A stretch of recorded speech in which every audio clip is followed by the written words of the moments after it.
और जनकपुर में आने के बाद राम लक्ष्मण भरत शत्रुघ्न चारों लोगों का विवाह हो गया।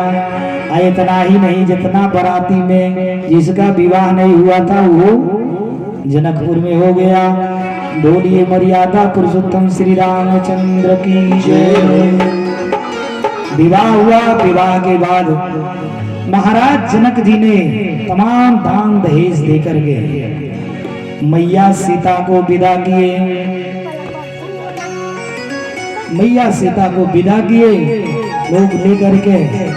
पूरी बारात वापस अयोध्या में आई।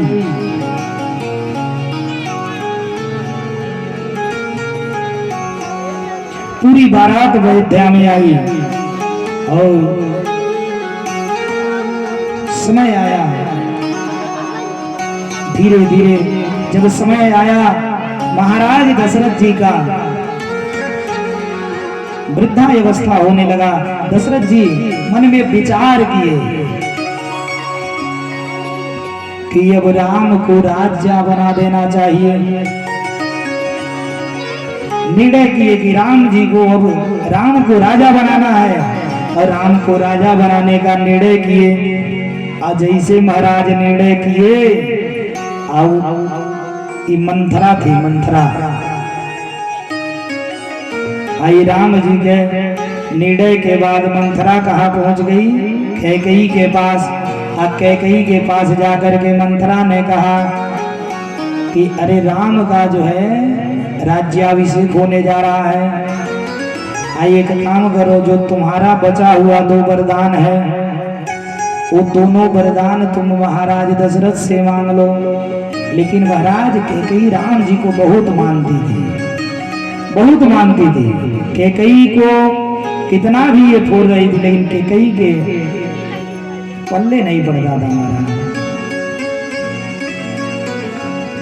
लेकिन ये इतना चढ़ा डाली जो है अंततः कैकेयी वो उसकी बात समझ में आ गई और कैकेयी जाकर के गुस्सा से कोप भवन में जाकर के सो गए। महाराज दशरथ जब कैकेयी को नहीं, दशरथ भी कैकेयी से बहुत प्रेम करते थे। जिस प्रकार कैकेयी राम जी से प्रेम करती थी उसी प्रकार दशरथ जी भी रानियों में सबसे ज्यादा कैकेयी को मानते थे। अब महाराज दशरथ जब कैकेयी को नहीं देखे तो कैकेयी को खोजते खोजते उसके महल के पास जब गए तो पता चला कैकेयी कोप भवन में है। और महाराज दशरथ जाकर के कैकेयी को मनाने लगे। कैकेयी ने कहा मेरा 2 वरदान है आपके पास, वो दोनों वरदान आज मुझे चाहिए।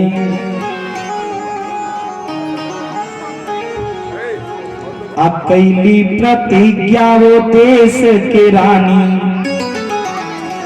कि राम के राज में कांटा वो आजा और राम जरूर बने चली जा। मोरे लाल के माथे पे ताज बना जा। लाख सिखावे वशिष्ठ की रानी राम वियोग में जी है न राजा। रानी कहे प्राण तार बना भल ही बिहन मोर मांगी धोआ जाओ। महाराज प्रतिज्ञा कर ली कही कि हमारा 2 वरदान है। नंबर 1 नंबर पे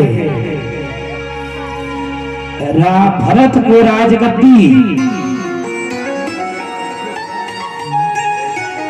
भरत को राजगद्दी। दशरथ जी ने कहा ठीक है ये तो समझ में आ रहा है, लेकिन दूसरा व्रत क्या है? तापस वेश शेष अरुदासी। तापस वेश शेष अरुदासी। 14 वर्ष राम वनवासी। 14 वर्ष राम वनवासी।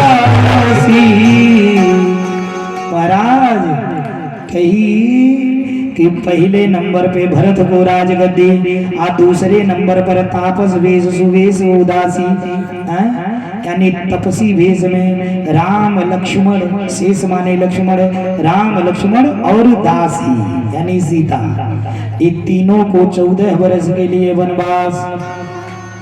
महाराज जैसे कही नहीं, महाराज दशरथ कहे अरे कैकेयी तुम ये क्या कह रही हो, तुम मेरे प्राण ही निकाल ले रही हो मेरे शरीर से। राम मेरा प्राण है, भरत को राजगद्दी थी, लेकिन राम को वनवास मत मांगो मत मांगो। लेकिन कैकेयी महाराज, कैकेयी का मति पलट गया। कैकेयी ने कहा नहीं, मेरी दोनों प्रतिज्ञा माननी होगी। और महाराज उसी वियोग में महाराज दशरथ जी गिरे और वही गिरे, फिर उठे नहीं, वही गिरे मूर्छित होकर गए और फिर उठे नहीं महाराज, उसी वियोग में, राम के वियोग में। अंततः राम लक्ष्मण भरत शत्रुघ्न, राम लक्ष्मण सीता तीनों जो है तपसी वेश बना करके सारा राजपाट छोड़ करके वन के लिए निकल लिए और आर्य सुमंत लेकर के उन्हें जाने लगे तमसा नदी के किनारे। तमसा नदी के किनारे जाकर के भगवान राम वहीं विश्राम किए, साथ में सारे अयोध्या के नगरवासी भी गए थे राम को मनाने के लिए। सबको लेकर के राम वहीं विश्राम किए और रात्रि में धीरे से उठ करके सबको छोड़ करके राम लक्ष्मण सीता आगे बढ़ गए हो गोमती नदी को पार किए। और जब गोमती पे गए तो वहां मिला क्या, केवट, वहां मिल गया केवट।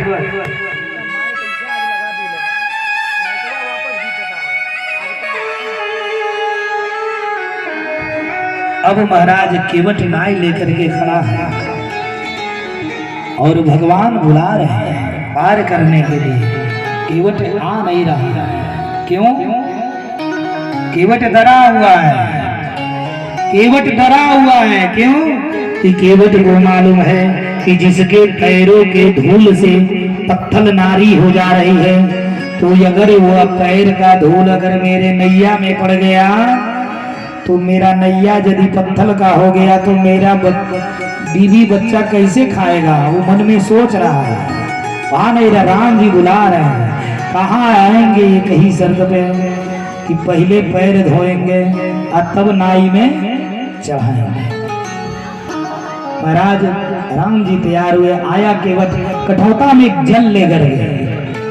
कठौता में जल लेकर के केवट ने राम जी के चरणों को धोया और धोने के बाद उस चरणामृत को रख दिया अपने घर में परिवार में छिड़काव के लिए और भगवान का पूजन अर्चन किया, उस चरणामृत का पान किया और भगवान को लेकर के नैया में चला।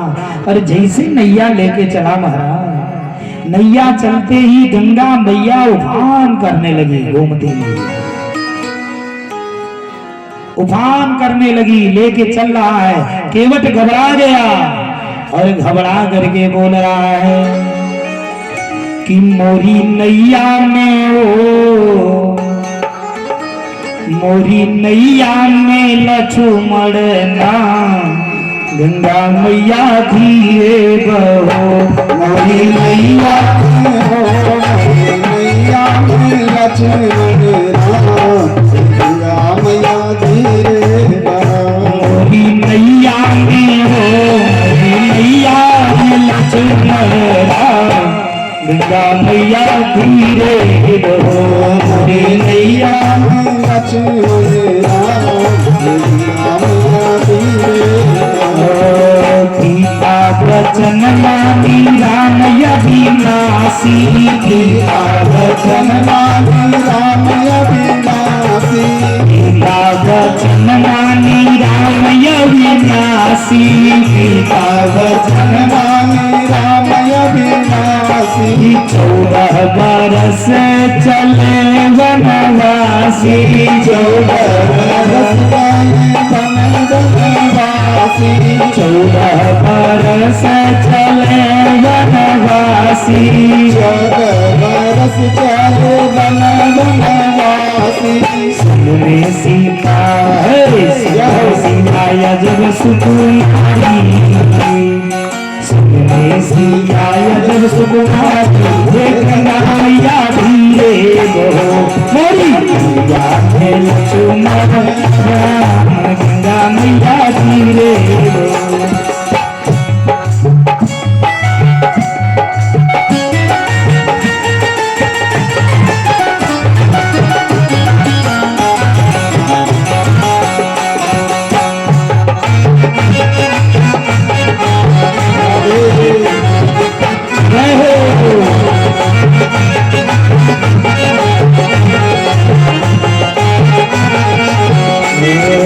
रोज रोज मैया तोर पूजा करी ले रोज रोज मैया तोहर पूजा कैली रोज रोज मैया तोहर पूजा कैली रोज मैया तोहर पूजा कैली तुहरे चरनिया में शीश झुकवाली तुहरे चरनिया में शीश झुकवाली आज सुनला तू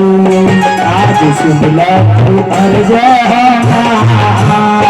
आज सुनला तू अर्ज हमारे हे गंगा मैया की मोरी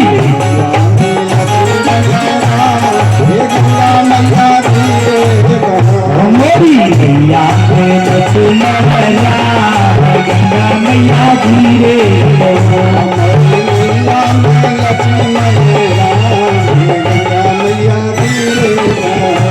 बोलिए श्री रामचंद्र की जय लखन लाल की जय। महाराज केवट ने चरण धोया और भगवान को पार किया और पार करने के बाद भगवान ने केवट से कहा भैया ये तुम्हारा खेवैया क्या हुआ। केवट ने हाथ जोड़ लिया प्रभु अरे मैं तो इस छोटे से नदी का खेवैया हूँ आप इस भवसागर के खेवैया। एक खेवनहार दूसरे खेवनहार से भाड़ा नहीं लेता। बोलिए श्री रामचंद्र की जय। महाराज मर्यादा पुरुषोत्तम श्री रामचंद्र जी गोमती को पार करते हुए पंचवटी में पहुंचे। पंचवटी और पंचवटी में जब पहुंचे वहां बनदेवी ने आकर के भगवान का स्वागत किया। और जब बनदेवी ने स्वागत किया बनदेवी ने भगवान से कहा मैं आपकी क्या सेवा कर सकती हूँ मैं आपकी क्या मदद कर सकती हूँ आप मुझे बतलाइए। अब महाराज जब बनदेवी ने कहा भगवान ने कहा बनदेवी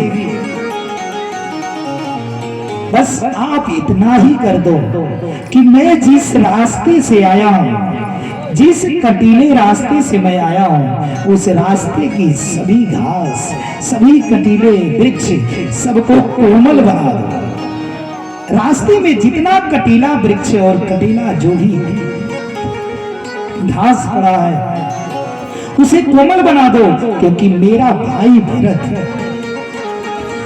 भाई भरत अगर इधर से आएगा ना और उसे वो कटीले वृक्ष के कांटे उसके पैरों में लगेगा तो बर्दाश्त नहीं कर पाएगा। उसे लगेगा कि मेरे भैया राम इसी रास्ते गए होंगे वो बर्दाश्त नहीं कर पाएगा। इसलिए बनदेवी उस रास्ते को तुम सुंदर बना दो जिस रास्ते से मेरा भाई भरत आएगा। महाराज इस प्रकार से भगवान पंचवटी में कुटिया बनाए और कुटिया बना करके रहने लगे।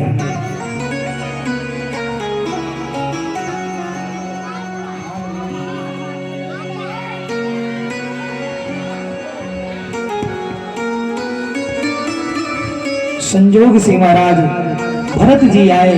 आर्य सुमंत को लेकर के भरत जी आए, राम जी को मनाने का प्रयास किए। अंततः राम जी की खड़ाऊ लेकर के भरत जी अपने सर पर चल गए और लेकर के उसी खड़ाऊ को रख करके 14 वर्ष अयोध्या का राज भरत चलाए महाराज। और भरत ने कभी अपनी मां को मां नहीं कहा, 14 वर्ष में मां को मां नहीं कहा। और महल के सारे सुख को त्याग के भरत जी भी वनवासी के तरह ही अपना जीवन व्यतीत किए और लेकर खड़ाऊ निकल लिए। राम भक्त ले चला रे राम की निशानी, राम भक्त ले चला रे राम की निशानी, राम भक्त ले चला रे राम की निशानी, राम भक्त ले चला रे राम की निशानी, राम भक्त ले चला रे राम की निशानी, राम भक्त ले चला रे राम की निशानी।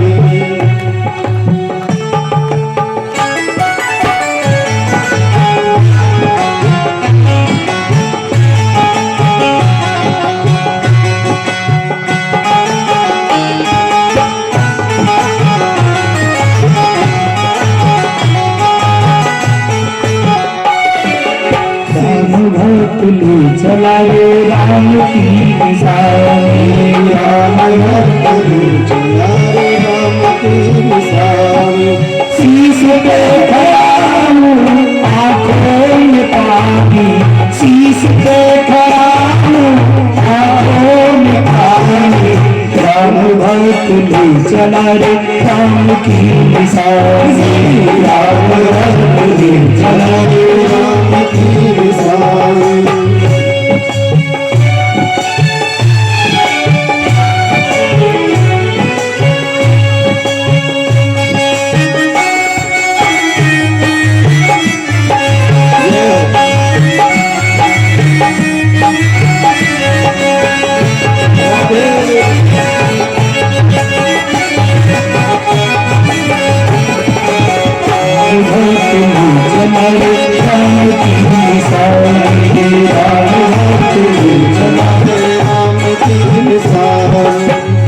छीने लागे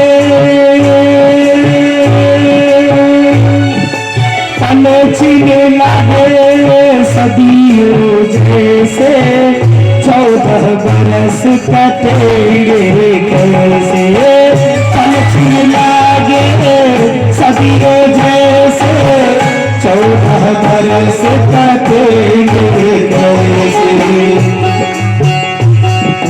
जान समय का खेल रचेगा, जान समय का खेल रचेगा, कौन मरेगा कौन बचेगा, कौन मरेगा कौन बचेगा, कब्र मिलन के फूल खिलेगा, कब्र मिलन के फूल खिलेगा, नदिया के फूल मिलेंगे, नदिया के फूल खिलेंगे। जी करता है यही बस जाओ, हिल मिल 14 बरस बिताओ, जी करता है यही बस जाओ, बरस बिताओ। राम दिन कठिनी है एक घड़ी भी आनी, राम दिन कठिनी है एक घड़ी भी आनी, राम भक्त ले चला रे राम की निशानी, राम भक्त ले चला रे राम की निशानी।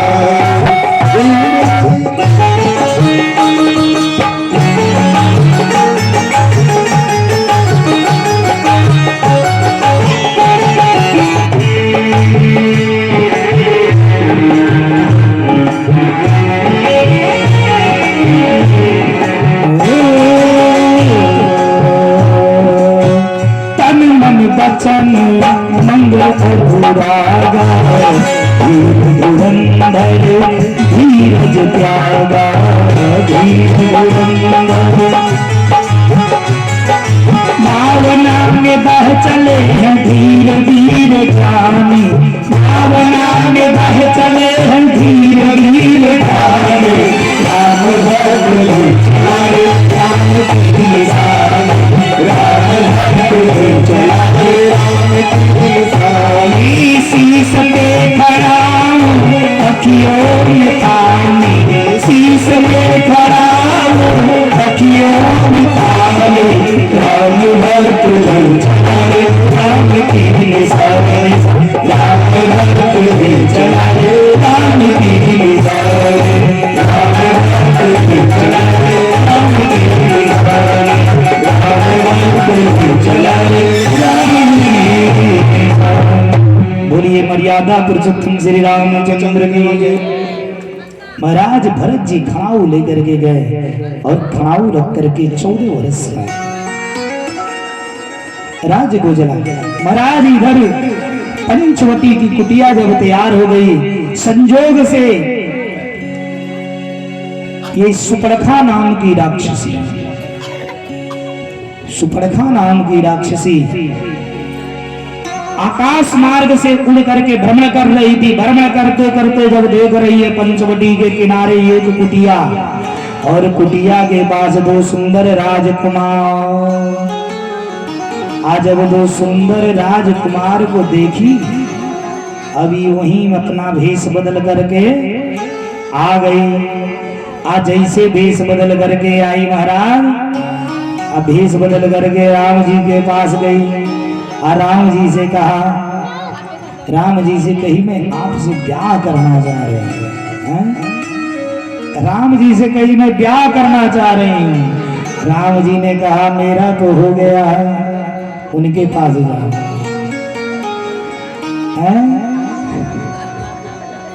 मेरा हो गया, उनके पास जाओ। अब महाराज जैसे ये गई सुपर्णखा लक्ष्मण जी के पास, लक्ष्मण जी से जब विवाह का प्रस्ताव रखी न, लक्ष्मण जी को क्रोध आया, उठाए तीर और उसी तीर के नोक से मारे, इसका नाक और कान दोनों कट गया। आज जैसे नाक कान कटा, ये अपने असली भेष में आ गई, राक्षसी बन करके उड़ी और भगी और भाग करके अपने भाइयों से जा करके, अरे